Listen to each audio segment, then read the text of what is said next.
Assalamualaikum kawan-kawan semua. Alhamdulillah saya sekarang sudah ada di Birmingham untuk rencana keberangkatan kembali ke tanah air. Pas setengah tahun di Nottingham memang tidak terasa, dan tentu saja banyak kenangan sama kawan-kawan semua. Bercanda, ketawa, ada duka, tapi semua jadi ceria. Ya, berkat dengan kawan-kawan juga.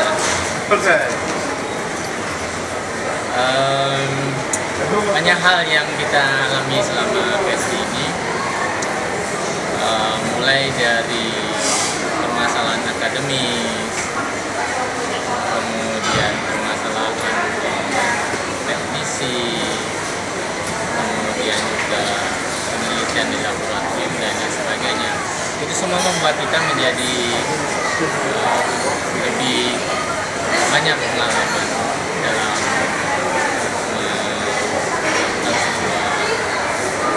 perjuangan. Ada yang berhasil, ada yang gagal dalam setiap langkahnya. Tapi yakin saja bahwa Allah selalu bersama kita. Apapun yang terjadi, laporkan kepada Allah, dan biarkan Allah yang mengubah, biarkan Allah yang menentukan berikutnya. Sebagai pengalaman, saya pernah mengalami setelah di awal dari PSBB ini tidak begitu menyenangkan diterima oleh supervisor, karena ekspektasi supervisor yang tinggi dan tidak didapatkan pada diri saya. Tapi itu semua saya jalani, dan itu semua saya laporkan kepada Allah. Berikutnya, Allah menentukan lain. Allah memberikan jalan bagaimana supaya saya tidak terbebani dengan supervisor tersebut, adalah dengan memindahkan supervisor tersebut dari Nottingham. Allah yang menentukan dia pindah ke Sheffield, sehingga alhamdulillah saya ganti topik, saya ganti supervisor, memulai kembali dari nol. Bukan juga ya, tapi itu semua sudah Allah yang ngatur, saya tinggal jalani. Saya bertemu dengan supervisor yang kedua, bernama Matthew Paul. Dia orang yang sangat baik, sangat baik dalam artian dia sangat welcome, dia juga memberikan arahan dan lain sebagainya. Karena kebaikannya dia, masa tahun pertama saya juga nggak diubah, tetap saya harus September diubah. Bayangkan, 6 bulan hilang, kemudian 1 tahun kemudian harus membuat annual report. Masih berat. Tapi Allah mengatur lain. Ada jalan lain yang Allah atur. Akhirnya adanya musibah yang terjadi dengan meninggalnya ibu saya. Ini saya mendapatkan suspension tadi, sehingga saya dapat tambahan waktu, sehingga masa 1 tahun saya berubah jadi Desember. Alhamdulillah lagi, berarti ada cara lain Allah mengatur kembali supaya saya bisa memenuhi 1 tahun laporan tersebut. Proses penelitian berjalan, kesulitan satu untuk diiringi kesulitan yang lain, tapi semua bisa berjalan hingga semua berakhir pada tahun ketiga, juga tetap berjalan, tapi belum juga memulai untuk menulis tesisnya. Hingga pada tahun keempat saya baru mulai, dan sama kejadiannya. Rupanya susah juga memulai untuk menulis saya. tesis. Sehingga dalam beberapa waktu saya juga kehilangan momen. Saya tidak bisa memulai itu, saya tidak banyak melakukan progres.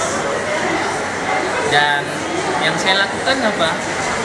Ya melihat kawan-kawan dari Facebook atau membaca berita-berita lainnya, atau ya sekedar keliling-keliling kota, naik tram atau naik bus untuk menghilangkan suasana penuh suasana malam. Padahal waktu itu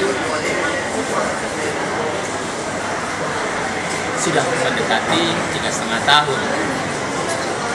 Menjadi lebih berat lagi pada saat saya temui ada bagian yang menjadi objek dari rezeki saya tidak bisa terpenuhi karena saya nggak tahu bagaimana ngerjainnya.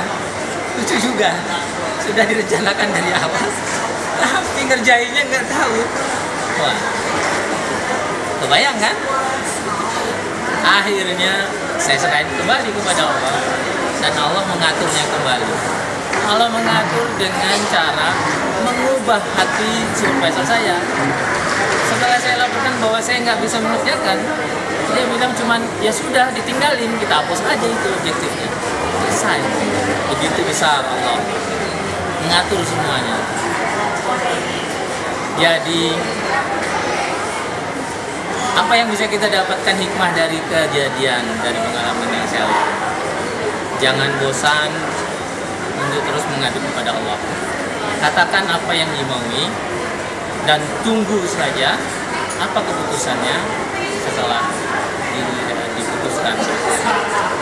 Tapi tentu saja syarat dan ketentuan berlaku.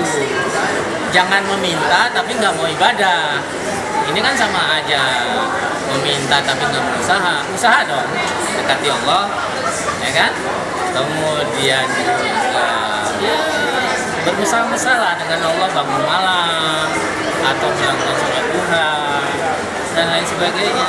Syukur-syukur kalau setiap sholat bisa menyempatkan membaca Al-Quran, itu akan lebih baik. Banyak hal yang sebenarnya di luar dari rasio manusia. Saya mengalami satu hari ini dia putuskan untuk tidak mengumpulkan, tidak submit tesis. Besoknya dia malah putuskan kumpulkan saja. Coba bayangkan. Oh, kalau bukan Allah, siapa yang ngerjain dia? Allah itu yang kerjakan. Makanya banyak-banyaklah deketin. Kemudian yang terakhir, pada posisi kita sedang setelah ujian, baik Pak. Sorry, ini bukan yang terakhir tadi karena kita mau cerita tentang eksaminar. Eksaminar ini juga lucu juga ini eksaminar. Saya ditentukan eksaminar setelah submit. Nggak kebayang ketakutan saya. Bagaimana tesis saya nggak lengkap, banyak salahnya. Eksaminernya kita belum ketahuan. Saya ngadu lagi sama Allah, ya Allah, beri saya eksaminer yang baik hatinya, yang akan menolong saya dan membimbing saya, bukan membimbing saya di dalam acara Pak. Akhirnya Allah tentukan ketemulah supervisor examiner yang sangat baik. Apa yang terjadi di dalam Pak? Ya guyon-guyon saja. Kenapa begini saya jawab begini, mereka malah ketawa. Ya kita guyon aja, tahu sendiri kan, ketawa lebih baik. Jadi akhirnya di dalam suasana Pak, kita seperti ngobrol saja. Kemudian dia minta apa, saya jelaskan. Kadang-kadang dia sendiri yang nyeletuk. Kok jadi gitu? Ya saya bilang ini riset, ini sebuah penelitian, hasilnya begini ya begini. Ya sudah, kalau namanya riset ya kayak gitu. Akhirnya mereka setuju bahwa hasilnya kayak gitu tanpa melakukan protes lagi.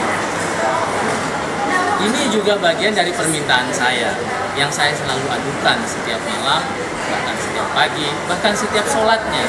Saya adukan, ya Allah, saya akan ujian. Buat ujian ini menjadi suasana yang menyenangkan. Dan hasilnya senang kan? Wah, ini suatu luar biasa, pengalaman luar biasa kawan-kawan. Jadi untuk kawan-kawan yang sedang akan menghadapi PAIPA atau mengumpulkan tesis, terus semangat, jangan lupakan Allah. Minta kepada Allah apapun, ngomong. Misalnya, saya tidak bisa chapter ini, tunjukkan, maka ngapor kepada Allah, maka supervisor yang akan cari jalannya untuk menyelesaikan. Ini terbukti, saya tidak bohong, saya mengalami. Bahkan dengan cara yang lain, ada juga teman saya yang membantunya. Kalau Allah nggak menghendaki, teman saya itu pasti sibuk, nggak punya waktu. Tapi Allah membantu, dia punya waktu, dia bisa bantu saya. Terima kasih Mas Wisnu yang telah membantu saya. Dan yang terakhir kawan-kawan, setelah ujian selesai, saya melapor kepada supervisor bahwa saya diberikan koreksi oleh eksaminer seperti ini. Di dalam tesis saya sudah banyak tanda-tanda, ada merah, hijau, kuning. Kebayang, banyak bener merahnya. Artinya apa? Itu sangat fatal untuk ditanyakan, untuk diklarifikasi. Tapi yang ditanyakan banyak yang kuningnya. Itu siapa yang mengerjakan? Allah juga. Jadi yang merah tidak banyak dipakai, yang kuning. Akhirnya saya bisa membaca sendiri apa yang dimau lewat tulisannya.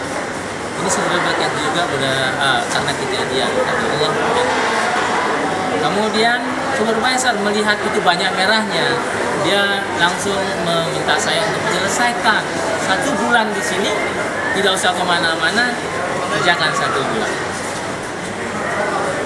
Saya lapor lagi sama Allah, ya Allah, saya ingin pulang. Bagaimana ini? Saya harus di sini selama 1 bulan. Besoknya berubah lagi pikirannya karena dia menanyakan, kamu mau apa? Ya saya bilang saya mau pulang. Ya akhirnya diberi pulang juga. Makanya saya sekarang pulang. Ya jadi gitu ceritanya kawan-kawan. Jangan lupakan Allah, jangan lupakan usaha, terus semangat. Allah yang menentukan semuanya. Mereka supervisor itu adalah manusia biasa yang sangat mudah bagi Allah untuk membolak-balikan hatinya. Jangan lupa terus beribadah, terus berusaha, dan berserah diri kepada Allah, karena Allah lah yang menentukan semua dari kejadian, semua keputusan, dan masa depan kita. Semangat! Assalamualaikum warahmatullahi wabarakatuh.